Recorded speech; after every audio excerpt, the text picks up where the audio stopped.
Welcome to తొలి వెలుగు. IAS అధికారి అమయ్ కుమార్ పై ఈడీ ప్రశ్నల వర్షం కురిపించింది.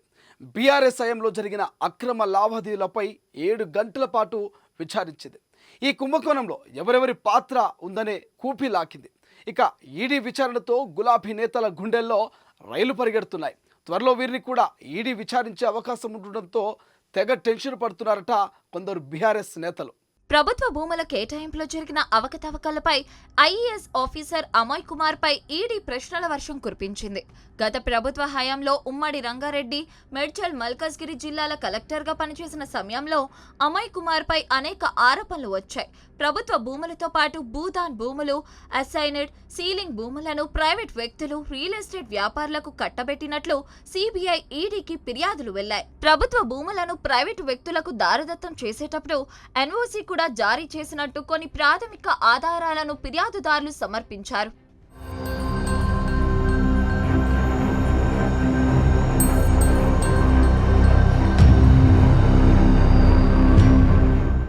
వీటిని పరిశీలించిన ఈడీ ఆఫీసర్లు ఆయనకు నోటీసులు జారీ చేసి ప్రశ్నించారు.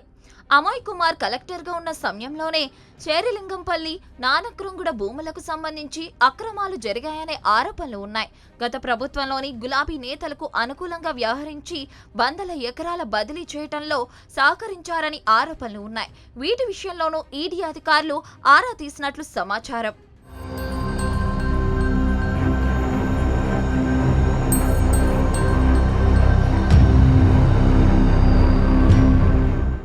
బుధవారం హైదరాబాద్లోని రీజనల్ ఆఫీసులో ఈడీ విచారణకు హాజరైన అమయ్ కుమార్ పై అధికారులు ప్రశ్నల వర్షం కురిపించారు. లీగల్ ప్రొసీజర్లలో ఏమైనా ఆర్థిక అవకతవకలు జరిగాయా? నిబంధన ఉల్లంఘన జరిగిందా? భూముల కేటాయింపు ప్రక్రియ నిబంధనలకు విరుద్ధంగా జరిగిందా? ఫిర్యాదులపై గతంలో రెవెన్యూ అధికారులు ఏమేం చర్యలు తీసుకున్నారంటూ ప్రశ్నించి అమయ్ కుమార్ నుంచి సమాధానాలు రాబట్టారు. ముఖ్యంగా గత ప్రభుత్వ హయాంలో రంగారెడ్డి జిల్లా కలెక్టర్గా అమయ్ పనిచేసినప్పుడు మహేశ్వరం మండలం నాగరంలో వందల కోట్ల రూపాయల విలువైన భూదాన్ భూముల్ని ప్రైవేటు వ్యక్తులకు కట్టబెట్టిన అంశంపైనే ఈడీ అధికారులు ప్రధానంగా ప్రశ్నించినట్లు తెలిసింది.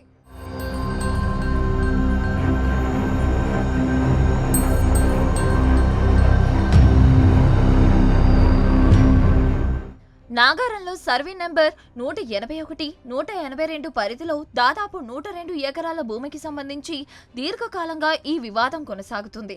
ఇందులో 50 ఎకరాల మేర భూదాన్ భూములున్నాయని ఆ బోర్డు వాదిస్తోంది. కానీ ఈ భూమి ప్రైవేటు వ్యక్తి పేరు మీద రిజిస్ట్రేషన్ కావడంతో వివాదం నుంచి బయటపడేందుకు ఇదే సమయంలో 3 ఏళ్ల క్రితం దాతకు తాను వారసురాలి అంటూ ఓ మహిళ రెవెన్యూ శాఖకు దరఖాస్తు చేసుకుంది. అప్లికేషన్ పెట్టుకోవడమే లేటు 40 ఎకరాల భూమిని ఆమె పేరు మీదకు బదిలీ చేశారు అప్పటి అధికారులు. ఆ వెంటనే రిజిస్ట్రేషన్ ప్రక్రియ కూడా పూర్తి చేశారు. ఫీల్డ్ స్థాయిలో RTO, tahsildar, revenue inspector, senior assistant అధికారులు ఆ మహిళకు అనుకూలంగా పనిచేసినట్టు ఈడీ దర్యాప్తులో తేలింది. ఆ తర్వాత ఈ భూమి రియల్ ఎస్టేట్ కంపెనీ చేతిలోకి వెళ్లినట్లు గుర్తించిన ఈడీ ఆ భూమిని ప్లాట్లుగా విక్రయించినట్లు తేల్చింది. అయితే అప్పట్లో వరుస ఫిర్యాదులు రావడంతో రెవెన్యూ అధికారులు ఎలాంటి క్రయ విక్రయాలు జరగకుండా ధరణి పోర్టల్లో నిషేధిత భూముల జాబితాలోకి చేర్చారు. ఆ తర్వాత ఇది న్యాయస్థానానికి చేరింది. అనంతరం కోర్టు నుంచి వెలువడిన ఆదేశాల మేరకు అప్పటి తహసీల్దారు Jyothi, joint sub register, real estate company యజమానిపై పోలీసులు కేసులు నమోదు చేశారు. భూ లావాదేవీల్లో భారీ స్థాయిలో డబ్బులు చేతులు మారినట్లు పోలీసులు కేసు ఫైల్ చేశారు. అటు మహేశ్వరం పరిధిలోని భూములను ప్రైవేట్ వ్యక్తులకు కట్టబెట్టే క్రమంలో భూములకు సంబంధించి జరిగిన వందల కోట్ల లావాదేవీల్లో అప్పటి ప్రభుత్వంలో కీలక నాయకుల ప్రమేయం ఉందన్న ఆరోపణలున్నాయి. గత ప్రభుత్వంలోని 2 మంత్రులతో పాటు వారి కుటుంబ సభ్యులకు పెద్ద మొత్తంలో డబ్బులు ముట్టాయని ప్రచారం జరుగుతోంది.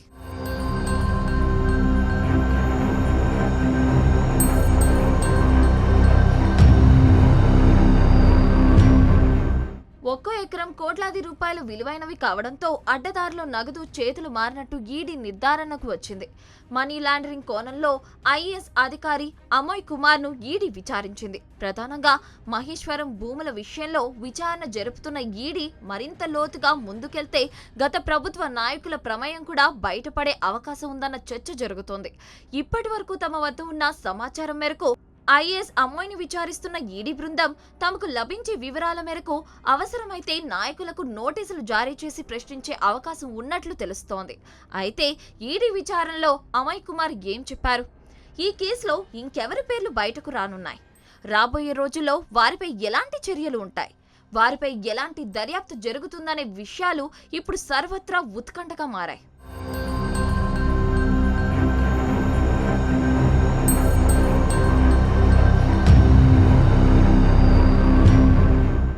మరోవైపు వరంగల్ జిల్లాకు చెందిన ఒక మాజీ మంత్రి మేనల్లుడు మియాపూర్ ప్రాంతంలో ఉంటారు. అమయ్ కుమార్ ఉండే ఎల్బీ నగర్ పరిసర ప్రాంతాల నుంచి మియాపూర్కి కియా కానివల్ వాహనంలో కోట్లాది రూపాయలు చేరేవని ప్రచారం సాగింది.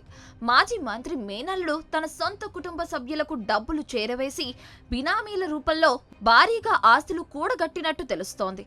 ఇప్పుడు ఈడీ నోటీసులతో ఆయన కుటుంబంలోనూ గొడవలు మొదలైనట్లు సమాచారం.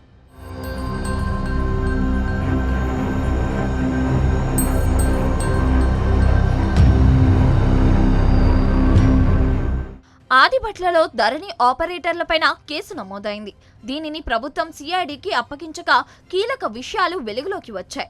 ఈ క్రమంలోనే అమోయ్ లింక్స్ కూడా బయటపడినట్లు తెలుస్తోంది. మొత్తం 92 ఫైల్స్ ను పర్మిషన్ లేకుండా ధరణిలో పేర్లు మార్చినట్లు అప్పట్లో ఫిర్యాదు చేశారు అడ్మినిస్ట్రేషన్ ఆఫీసర్. ఈ కేసులో A1 గా నరేష్, A2 గా మహేష్ ను చేర్చారు పోలీసులు. ఆ మహేష్ మాజీ మంత్రి మేనల్లుడి ఇంటికి డబ్బులు తీసుకెళ్లినట్లు తేలింది. అప్పటి కలెక్టర్ అమయ్ కుమార్ కు తెలిసే ఇదంతా జరిగిందని ఈడీకి ముందు విచారణ జరిపిన పోలీసులు గుర్తించారు.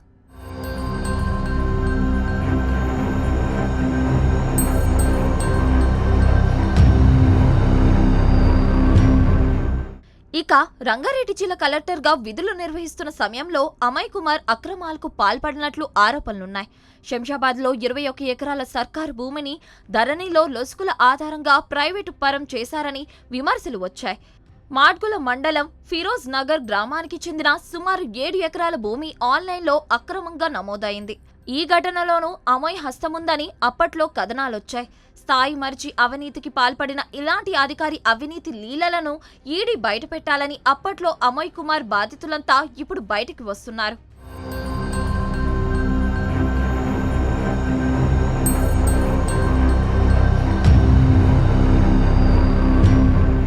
బీఆర్ఎస్ ప్రభుత్వంలో చాలా మంది ఐఏఎస్లు అడ్డగోలుగా వేల కోట్లు సంపాదించారనే ఆరోపణలున్నాయి.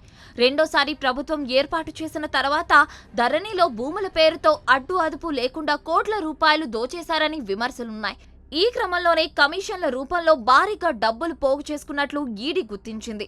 ఇప్పటి వరకు ప్రశాంతంగా ఉన్న కొందరు పెద్దలు ఈడీ ఎంట్రీ ఇవ్వడంతో ఒక్కసారిగా ఉలిక్కి పడుతున్నారు. డబ్బులు ఇచ్చిన బడా రియల్ ఎస్టేట్ వ్యాపారులు, బినామీలు, గులాబీ నేతల్లో కూడా ఏం జరుగుతుందనే టెన్షన్ ఎక్కువైంది. త్వరలోనే వీరికి కూడా పిలుపు రానుందని తెలుస్తోంది. ఇక అమయ్ కుమార్ ఎపిసోడ్తో గత ప్రభుత్వంలో కీలకంగా వ్యవహరించి ఇప్పుడు కూడా కీ పోస్ట్లో ఉన్న ఓ ఉన్నత అధికారి హుటాహుటీనా ఢిల్లీకి వెళ్ళినట్లు సమాచారం. అమయ్ కుమార్కి నోటీసులు రాగానే వాటాలు పంచుకున్నారనే ఆరోపణలు ఉన్న అధికారులు ఈడీ నుంచి ఎలాంటి నోటీసులు రాకుండా అడ్డుకునే ప్రయత్నాలు మొదలుపెట్టారు. అయితే ఈ కేసులో అమయ్ కుమార్ ఒక్కరికే నోటీసులు, విచారణ ఉంటుందా లేక అందరి పాత్రలను తెలుస్తారా అనేది ఆసక్తికరంగా మారింది.